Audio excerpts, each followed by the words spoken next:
Hello and welcome, my buff-looking skeletons. It's SJB here, and I've got a really weird and somewhat stupid-ish video for you guys.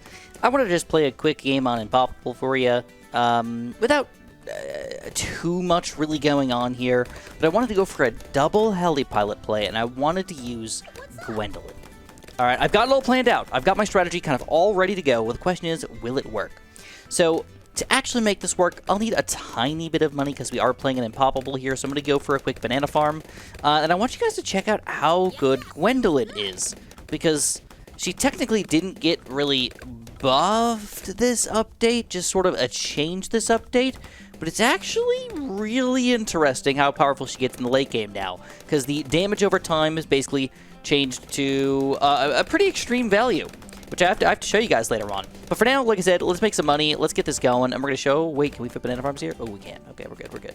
And we'll hopefully show you guys some really cool late game plays. So Dragon's Breath is not everybody's go-to for sure. Use this tower, and you're going to just win everything. But it's actually a really good middle game tower. Just like decent price, a couple grand, kind of makes things happen, good against Moabs. And then on top of that, we can use Gwendolyn's amazing 10% speed.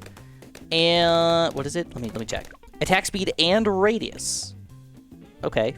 Well, why does it say radius instead of just range? I think that improved my range by 10%, I believe.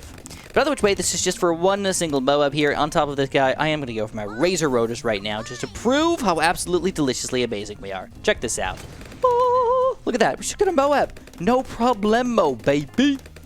Now, long-term, this isn't really a tower that I really care about too much, but I just want to talk about it because it is part of Gwendolyn's power. Using a Ring of Fire and using a Wizard that has Dragon's Breath here are really good early game towers to kind of get you going in here, allow you to get a couple of banana farms so you can get your good late game towers for later on. I'm not saying you need to spam 6 Ring of Fires or spam 16 Dragon's Breaths or anything like that to get all those buffs out of them. I'm just saying, use them while you got them. I mean, look at this. This is our perfect cam detection right now. Just, like, kind of sweet. Now, what I wanted to do for you guys, I wanted to go for a double dose of heli pilots, though. This is really funky, kind of weird, and I understand why it's, like, goofy, but I really think it's going to work out for us. I want to go for a combo play. I want to go for one Moab shove, and we'll go for one Apache Dart Ship. Or not a Moab shove. I want to go all the way, baby. Not third tiers, not fourth tiers, we're going fifth tiers. Double fifth tier heli pilots. This is like the perfect map for it, though, because we have Bloons coming out of 2 different... Ooh, look at this camo purples. We don't have that popping power yet, do we? Nope, we didn't. But now we do. We've got the camo purple popping power. We've got our Razor Rotors up to cam detection. I believe once we get the extra range here, we should be in range for Gwendolyn as well, but unfortunately not the Wizard and not this heli pilot. I didn't really plan ahead too well, but I think if we want cam detection, we're just going to go for a pretty quick IFR on this guy, and now we've got cam detection for all the important people. Cam detection, cam detection, cam detection, and cam detection. And unfortunately, no cam detection on this guy, so it is what it is. So the whole point of today's video is to use compounding buffs on top of each other. And right now, if you guys don't know, Apache Prime is still a really solid tower overall. There's really just nothing wrong with him. He's got maybe a slight weakness to Bloons, but as long as you have some sort of other Bloon popping power, you're freaking golden, dude. And then, Comanche Commander got a huge buff as well. And I don't want to say he doesn't have a weakness, because he definitely does have huge DDT weaknesses. And he's not all powerful and going to pop everything, but he's now a lot more effective for what he does, which is still a global range tower that could do a ton of Moab slowdown and still pop a lot of Bloons on top of that. And I figured, well, let's do some cool stuff with him. Let's buff the crap out of him. Or not the crap. Let's buff him a bit. And use the power of Gwendolyn. So now I'm going to talk about Gwendolyn's changes, who also got some, like I said, I don't want to call them necessarily buffs, because they're a buff-nerf combo, but I think they're overall more buffy than they are less buffy. So let me get these guys going for you, and we'll... You know what? We're feeling good here. Let's go for a little bit more banana farm action before I start spamming the good boys over here. Because look at these heli pilots. They're doing great for right now. This is round 54, which is usually a pretty tough round. But Gwendolyn is melting everything. And don't forget about the Heated Up, which is also buffing my heli pilots on top of that. That's why we kind of had to use these guys in somewhat of a weird spot on this map, which is, you know, not all that easily done with heli pilots and all that. There's just not a lot of room, you know? Monkey Aces don't really fit well. Mortars don't really fit well. There's not that much stuff that actually fits in the middle here. Even I think, what is it, Druids I don't think fit? Yeah. Oh, wait. Nope, they do. Okay. It's like a very tight fit, though, for a lot of towers. Spike Factories don't fit. It's just too much crap, man. Too much crap going on with this map. But we do have heli pilots. They are going to be able to do global range here. We will have to micro eventually with this guy, but for right now, we won't.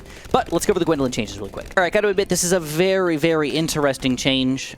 They said they're removing the stacking aspect of Gwendolyn's burn damage over time, which means if you hit the same balloon twice in a row, it would stack that burn damage, so instead of just surviving for 2 seconds with burn damage, you could survive for 4 seconds getting burn damage. Which, if you hit it like 6 times, you could do 12 seconds of burn damage, but nobody really cared about that 12 seconds of burn damage, because it wasn't going to be on the screen for 12 seconds. Other things pop up by that point, or it runs through the back of the map. So, it's not that it didn't make sense, but it just wasn't all that good. So, level 6 Gwendolyn main attack damage over time stat count goes from 0 to 1. The level 6 main attack damage over time increased from 1 to 2. Gwendolyn at level 9's main attack damage over time increased from 1 to 4. And then after level 10, this is where it gets crazy. Her main attack damage over time increased by 1 per additional level. Per level! That means if we start off with 4 at level 10, we can get 14 by level 20. That is pretty ridiculous. So I actually did a couple sandbox tests, and I was actually really, really impressed with Gwendolyn. I feel like she's actually pretty solid now, and she just does a lot of damage. She's a damage doer. And on top of being able to buff other towers, like our Dragon's Breath, our Rings of Fire in the mid-game, and allowing my other towers to kind of get that Gwendolyn buff late game, specifically if we want to buff them even with a Keg Blast or something like that, we can do some crazy crap here, guys. Now, I'm not afraid of round 63 all that much. I don't think Black Bloons will be a big deal, but I did unfortunately use my Keg Blast in an example part of this game, so I'm hoping that this won't end up being problematic. I can also put this guy on a follow mouse, though, if I want to, and have him help me out a little bit. Here we go! Let's see what we can do here. All right, Apache Dart Chip, assuming he's going to do most of the work here. Or all the work. Oh, yeah. Oh, I was worried! I was worried for a second. How hilarious. We're popping things at the very middle part of the game here. And we're making lots of cash. We already got 15 grand. I think the first tower I want to go for is unfortunately not a Comanche Commander. He's a much better later game tower for me because I was going to be able to slow down a lot of Moabs. But instead, I'm just going to go all in. I'm going to go for an Apache Prime. It's $54,000. But I should probably get that by like round 80 or so. So I don't know. I'm feeling pretty beefy right now. This feels good. So Apache Dart Ship's basically a mid-game carry. You know, I mean, there's really nothing even problematic right now, and the Bloons are like a little bit overwhelming to him, but by the time they get over here, Gwendolyn just melts them, Dragon Breath melts them, and we win. In fact, we win so hard that we have the ability to afford an Apache Prime on round 74, maybe? 75? That's pretty absurd, dude. And again, this isn't poppable, so we were allowed a couple banana farms, but I didn't go crazy. I built 2 of them, and one of them's only 3rd tier. So, yeah, this is kind of crazy. Also, really quickly, I just want to apologize to you guys. I didn't make a video yesterday because I basically didn't feel like it. You guys ever have those days where you're just like, life sucks. I don't feel like doing things right now. That was one of my days. Just didn't feel like it. And then today, I went to my dad's house to hang out with him for Father's Day for a little bit. So I was a little bit busy today, so I know that I'm like, I gotta get a freaking video for you guys. Even if it's super duper late, I'm gonna get it up. I gotta pop something out. So this isn't even my like best quality video ever, but I needed to just play something, get something out, and show off something cool, which is Gwendolyn's new damage change. Which, I'll admit, 11,838 pops doesn't look like all that much, but for the amount of times that she's actually had to hit Bloons, she's doing a really, really good job. And she's buffing everybody else on top of it. But I guess it's about that time. We need to get jungle runs for this guy, buff him a little bit, and I need to make sure that I get my Comanche Commander going. So we can already afford a Comanche defense. 42k for Comanche Commander. That's not far off, though. We're talking maybe, what, 6 rounds to afford that? We're going to have both of these guys by the mid-80s? It's actually pretty absurd. I don't know if you could pull this off in Chimps mode, but I have a feeling that you probably couldn't. All right. This guy's about $70,000 total. And this guy is about $50,000 total on Chimps mode. Maybe a little more. You know, actually, it's a little more than that. About $55,000 total. You add those two up together, we're looking at about $120,000 total. And on Chimps mode, you only make about $180,000. So it's possible. Now that I actually do the math here, it's actually possible. But to actually make that happen is a completely different story from possible. Because you can't just automatically spend all of your money straight to an Apache Prime. You have to buy support towers and other things to kind of keep you going here. Villages and alchemists and all that other junk here to make things actually go down properly. And, of course, that's just going to make things so much more pesky for you. Like frickin' flies flying in your eyes, man. Like little gnats just all over the place. You guys ever have that happen to you? It's terrible. They're like trying to drink my tears. It kind of sucks. Kind of feel bad for him a little bit. I'm like, why would you be such an idiot? Like, I'm gonna murder you with my tears now. It's like the worst way to die. I'm like, I'm not crying until I'm actually crying. It would be weird though if you like murdered some gnats with your tears and then you got sad about it, so you cried some more, which attracted more gnats, which just killed more on top of that. That's basically the story of my life right now, but we won't go too in-depth into that right now. We're just going to buy Comanche Commander and be excited about it. So my Comanche Commander does not have Pursuit. So I got to either patrol him or follow mouse him or lock him in place. And honestly, I'm kind of lazy, but I should definitely be able to follow mouse him. It's really not that difficult. But we're popping everything so frickin' well. This is ridiculous. I'm kind of a little upset that I didn't play on Chimps mode, to be completely honest. Like, oh man, I could have pulled this off. I could have frickin' done it, dude. I basically did this exact same strategy but on Chimps mode, but I would not have been able to start off with Gwendolyn, I don't think. If I did, it would have been very difficult, because I did require some free dart monkey action to keep me alive without losing any lives on round like 8 or 9 or something like that. But she wasn't a bad starting tower either. Alright. I don't know how DDTs are going to go. I have no idea how DDTs are going to go. If we do end up losing DDTs, I think I can make some plays to make some stuff happen, but Apache Prime's not delicious against DDTs, and this guy is really bad against DDTs. Okay, what can we do? What can we do?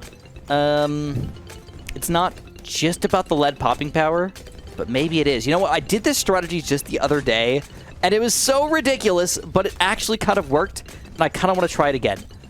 Oh, dang. These rocks really in the way here? What are you doing, man? Get these rocks out of the way, bro! Get them out of the way!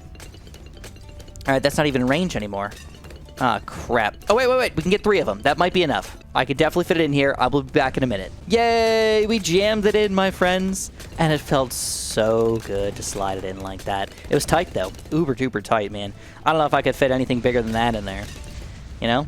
But either which way, we're going to get acidic mixture dips across the board here. Boom, boom, boom, boom. That's going to give us not full lead popping power automatically, but if you actually look at this guy's acidic mixture dip qualities, you can see that it is active most of the time. And that's really all that matters. Now we should be able to pop DTs reasonably. Actually, it has not gone away yet. We might have full acidic mixture dip. Oh, no. There it is. But it was only off for like a second. All right, so let's buff him as well. Go full on stronger stamina with acidic mixture dip combo. That's going to be delicious. This guy could also use some extra help here, but I don't know. You know what? It's not even the lead popping power, is it? It's the black popping power. These don't even frickin' help. What am I thinking? I don't think this is going to do anything. Let's check it out. Let's test it out. How are we going to do against 93? Alright, did nothing. Okay. You know what? We're still popping things, though. That's the main thing. And Gwendolyn, level 20 early on, is actually melting DDTs. I am curious to see what's going to happen for 95. Now, all DDTs do come out of this side over here. 95 is an odd number, and 99 is an odd number. Those are going to both come out over here. So I'm actually not too worried about them, but I also have $43,000 right now. So we're going to get rid of this and get rid of this. I have more than enough money to beat this game right now. The question is, what do we want to build in addition? If I really need to worry about DDTs, probably a pod or an Archmage. Those are my kind of like go-tos for DDTs these days, but also a Spike Factory would not be a bad idea. And you know what we're going to do? We're going to do this. We're going to buff them with Gwendolyn. Heck yeah, buff them with Gwendolyn. And we're doing so much damage, it's ridiculous. Look at this combo! Oh! Alright, they're finally going to wear off for the Firestorm. Let's see if Gwendolyn can handle this. Gwendolyn trying to handle DDTs. Can we manage? Oh my god, it's so close. But I think we're going to do it. Oh yeah, now we push against the grain here. Suck my balls, Moabs. You're nothing. DDTs with a problem, Moabs nothing. For 99, though, if I can use my Firestorm at the right time, actually might be fine. Kind of impressed. These guys are a good combo. I kind of want to go for the other helipilot, just to have 3 fifth-year helipilots on the screen at the same time. But that's kind of lame. It's kind of lame. Just like a mini bit lame.